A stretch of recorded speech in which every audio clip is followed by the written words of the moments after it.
అంటే కావాలని మాట్లాడించింది, కావాలని ప్రేరేపించింది. రాంబాబు గారు ఏం పార్టీ కార్యాలయం కూర్చొని ఆయన ప్రెస్లో ఇలా నేను మాట్లాడుతున్నట్టు ప్రెస్ కాన్ఫరెన్స్లో మాట్లాడుతూ ఏదన్నా మాట అన్నాడు అనుకోండి తప్పు.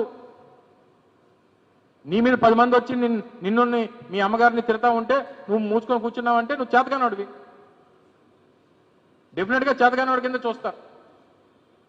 సో అలా ప్రేరేపించినప్పుడు రియాక్ట్ అయినటువంటి దాన్ని తీసుకొని వచ్చి నువ్వు రాజకీయ రంగు పులిమితే ఎంతవరకు కరెక్ట్ అని అంటున్నా. సో అటువంటిది ఈ స్థానంలో ఉన్న ఆయన ఒక పెద్ద నాయకుడిగా ఉన్నటువంటి స్థానంలో ఉన్నాడు కాబట్టే సాయంత్రం మళ్ళీ రిగ్రెట్ అయ్యాడు ఆయన.